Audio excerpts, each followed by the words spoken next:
PPKM bikin WFH atau work from home lagi? Yes, inilah saat yang tepat untuk pengembangan diri kamu. Hai teman sukses, bagaimana kabarmu? Semoga semua sehat dan bersemangat ya.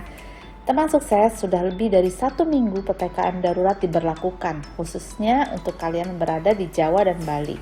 Sebagian pekerja kembali work from home, termasuk saya. Kalau kamu gimana nih? Karena saya terbiasa mobile, pertemuan atau meeting face to face di luar sudah menjadi rutinitas sehari-hari. Nah, saat work from home seperti ini, saya tetap menerapkan jam kerja yang sama, tapi kadang saya memiliki waktu yang lebih. Nah, waktu lebih inilah yang saya gunakan untuk pengembangan diri. Wah, emang penting ya Ci, apa sih pengembangan diri itu? Seperti banyak mentor dan orang sukses bilang bahwa untuk bisa sukses dalam hidup perlu konsisten dalam melakukan pengembangan diri. Pengembangan diri adalah proses untuk membentuk bakat, potensi, perilaku, dan juga kepribadian untuk meningkatkan kapasitas dan kemampuan diri. Memang ada fase tertentu yang bikin kamu bingung dan tidak terlalu peduli dengan pengembangan diri. Dan ada juga nih masanya kamu sudah mencoba tapi tetap gagal alias nggak berdampak positif dalam kehidupanmu, malah membuat kamu merasa down. Jangan menyerah ya teman-teman, terus aja gali informasi dan pemahaman tentang diri kamu, karena banyak aktivitas yang bisa dilakukan buat meningkatkan kualitas diri kamu. Apa aja sih Ci aktivitasnya? Oke, yuk langsung aja kita bahas apa aja sih yang bisa kamu lakukan untuk mengembangkan diri kamu di saat work from home. Yang pertama, membenahi pola hidup. Yang begadang nih sampai tengah malam hanya untuk gaming atau suatu hal yang entertaining adalah salah satu kegiatan yang perlu kamu pertimbangkan lagi porsinya. Coba kurangi kegiatan yang kurang bermanfaat dan membuat jadwal tidur kamu jadi berantakan. Pengembangan diri baiknya dimulai dari dalam, maksudnya hal yang ada di diri kamu harus diperbaiki dulu. Nah, kesehatan adalah salah satunya. Kalau tubuh kamu sehat dan bugar, pasti rasa percaya diri dan semangat juga akan bertambah seiring dengan kondisi fisik yang siap untuk berkegiatan.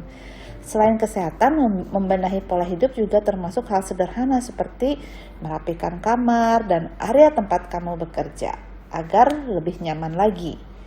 Yang kedua, belajar dari pengalaman kita. Nah, kita belajar berbicara di meeting-meeting misalnya, ya, meeting virtual saat ini. Membaca, menulis, memasak, dan masih banyak hal lain yang bisa kita pelajari. Saya sendiri saat WFH ini jadi jago masak, teman-teman. Padahal dulunya saya nggak tahu punya bakat memasak. Belum lagi bakat gardening, berkebun ya, dan membuat hadiah dari pohon-pohon kecil seperti kaktus dan lain-lain yang ada di taman saya yang saya coba testing di masa pandemi ini. Belajar bukan terbatas pada saat kita di sekolah aja loh, melainkan dari pengalaman yang kita lakukan secara nyata. Dan dengan belajar, diri kamu akan berkembang dengan batas yang mungkin tidak pernah kamu bayangkan sebelumnya. Yang ketiga, belajar fokus terhadap kelebihan kamu. Perasaan apa yang kamu dapat kalau harus merefleksikan dirimu? Apakah senang, excited ya, atau malah merasa kecewa? Jika diminta mendeskripsikan diri kamu, apa sih yang membuat kamu itu menjadi diri seutuhnya? Nilai diri yang kamu punya itu akan berpengaruh ke arah pengembangan diri kamu selanjutnya. Sebelum memulai dengan kegiatan lain, kamu harus kenali dulu hal yang menjadi kekuatan dan kelebihan kamu. Ya, jadi jangan malah fokus sama kekuranganmu. Membiasakan diri untuk fokus dan mengasah kelebihan diri juga akan membuat kamu itu bisa lebih bersyukur, yang akan berdampak besar pada pengembangan diri kamu seterusnya.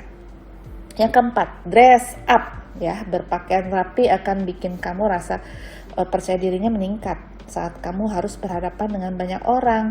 Mungkin kamu bisa saat ini sedang melakukan meeting secara online atau virtual. Ya, terlebih saat harus mempresentasikan sesuatu. Misalnya kamu jadi speaker gitu ya. It's working teman-teman. Tampil rapi dan menarik juga akan membawa aura yang menyenangkan bagi lawan bicara yang kamu temui. Bukan berarti tampil menarik itu buat orang lain ya, tapi kamu juga akan lebih pede, lebih tenang, lebih nyaman saat harus bertemu orang walaupun bertemunya di Zoom.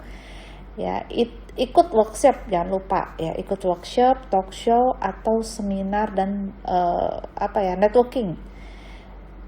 Dengan kemudahan zaman saat ini, workshop, talk show, dan seminar bisa banget kamu akses kapanpun dan dimanapun secara online.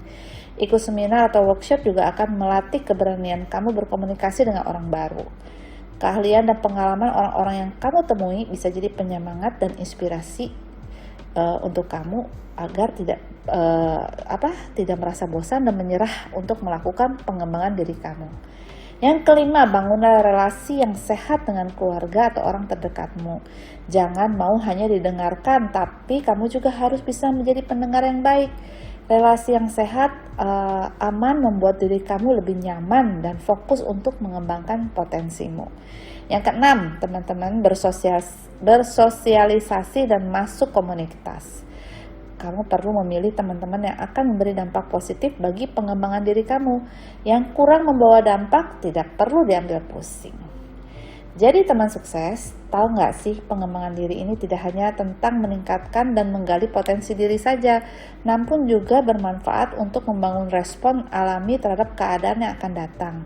Jadi pengembangan diri yang dilakukan memungkinkan kamu untuk membangun keterampilan dan kualitas untuk mampu mengatasi rintangan dan kesulitan yang dihadapi. Karena hal yang harus kamu sadari adalah perubahan akan terus terjadi dan tidak bisa dihindari di saat pandemi ini. Kualitas yang ada dalam diri kamu memungkinkan untuk kamu bisa menyesuaikan diri dengan perubahan yang terjadi apapun bentuknya. Yuk teman sukses, kita bersama-sama mengembangkan diri kita untuk menjadi lebih baik dari hari ke hari.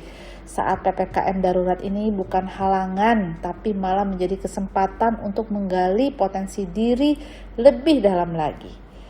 Teman sukses kamu, Yovita Hamdan.